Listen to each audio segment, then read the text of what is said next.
देते हैं। हमारे अंदर भी ऐसी प्रवीणता आ सकती है क्या? कै साल के हो? 35 साल। 35 में तो हम वृंदावन से पूरा एरिया छाट करके वृंदावन में आ गए थे।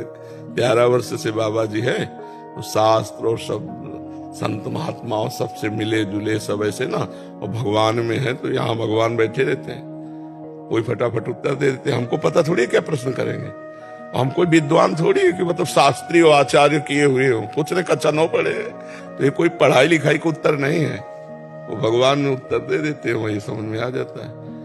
तो अगर ऐसा करना है कि हमारे जैसे बनना है तो नाम जप करो, ब्रह्मचर्य से रहो, पवित्र आहार करो, शास्त्रों का स्वाध्याय करो, तो आ जाएगी बुद्धि।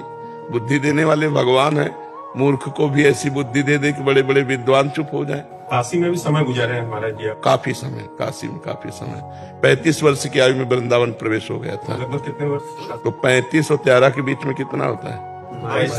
22 साल में गंगा का किनारा, काशी प्रयाग, बस यही हमारी यात्रा रही। मणिकर्णिका तीर्थ पे 80 घाट से लेकर मणिकर्णिका तक बीच में यही हमारे निवास स्थान। मणिकर्णिका के ठीक बगल में हम भी रहते हैं। अच्छा, काशी से ही है हमें। अच्छा अच्छा। तो 80 घाट उस समय कच्चा बना था। तुलसी घाट के जो पीपल का वृक्ष है ना, अधिक समय वहां बैठते थे।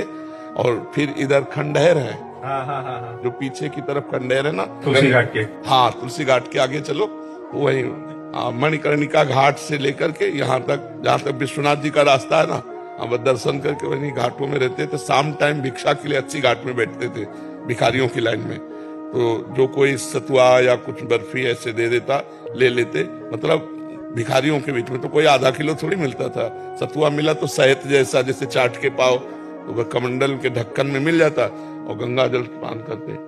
रात दिन भजन, किसी से कोई मतलब नहीं, किसी नहीं तो वहां भूखे रहने का सवाल क्या। पर हमारा नियम था कि जो हमारे सामने आ जाएगा वही पाएंगे, किसी के आश्रम में जाके मांगेंगे नहीं, किसी से कहेंगे नहीं, इशारा भी नहीं करेंगे, बस जो हमारे सामने आ गया वही पाएंगे। तो ऐसे कई कई दिन भगवान की कृपा से भूखे भी रहने को मिला। तो अन्नपूर्णा जी की कृपा, अन्नपूर्णा 2 प्रकार से पोषण करती हैं, एक अन्न दे के पोषण करते हैं और एक ज्ञान का पोषण करते हैं। जो आहार चाहिए वही वो दे देती है, जैसे ज्ञान चाहिए तो ज्ञान का आहार अन्नपूर्णा दे देती है। तो भगवान शंकर की कृपा का मतलब उन्हीं की कृपा से आज तक है, जैसे भी हैं उन्हीं की कृपा से है। वो लाकर श्री जी के चरणों में डाल लिए और श्री जी संभाल लिए। भगवान विश्वनाथ जी की ही कृपा, उन्हीं की कृपा से प्यारी जू के चरणों की तरफ आए।